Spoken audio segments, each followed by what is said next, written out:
Hello! I have now my tripod.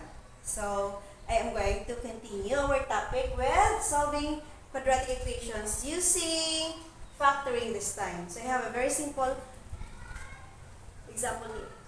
X squared minus 9x plus 14 is equal to 0. How do we solve this by factoring? Okay. Let us factor the first term and the third term.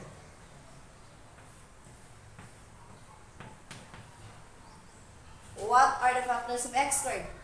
X and x. And let's factor 14. So the factors of 14 are 2 and 7 and 14 and 1. Right? But let us choose the factor that in such a way that if we are going to add, it will become 9. So meaning, 2 and 7 aton nga gamiton. Okay. 2 and 7, and then, since it is positive, meaning it has two like signs. And what is the sign of the second term? Negative. So we're going to use negative, negative. 2 and 7.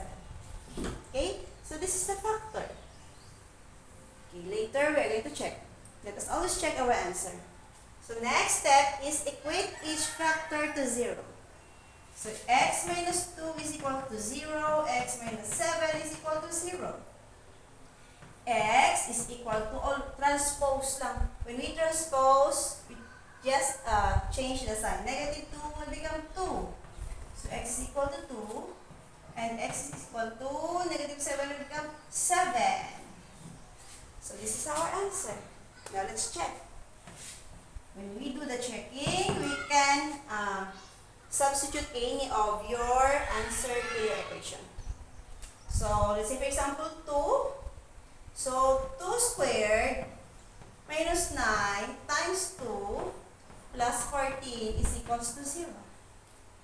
2 squared is 4 minus 9 times 2 is 18 plus 14 is equal to 0. 4 plus 14 is equals to 18 minus 18 equals to 0.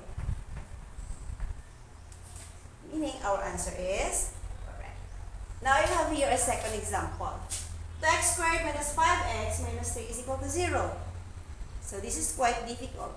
Then number 1. Let us factor.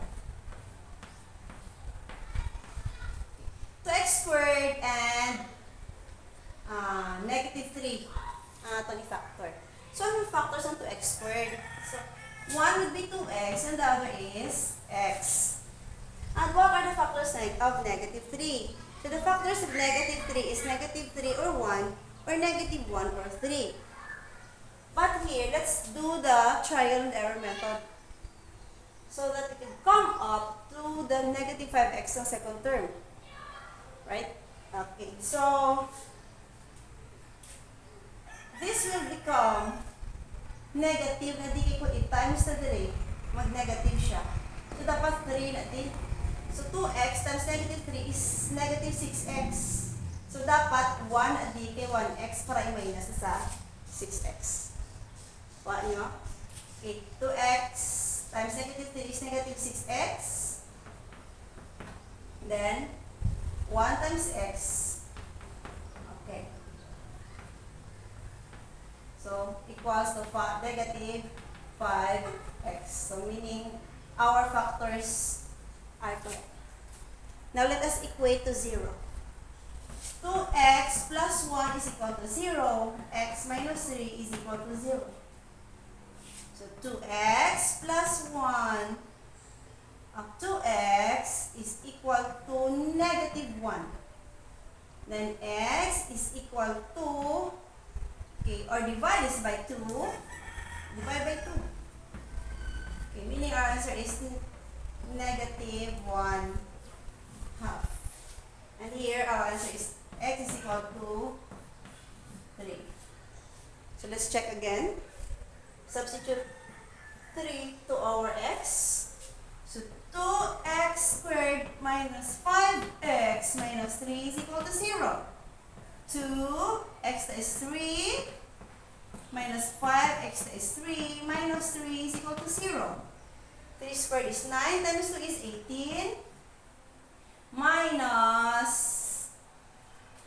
5 times minus 3 is 15. Okay, minus 3 is equal to 0. 18 minus 18 equals to 0. So 0 is equal to 0. Okay, that's it. Okay? That's for now. Ang muna namin.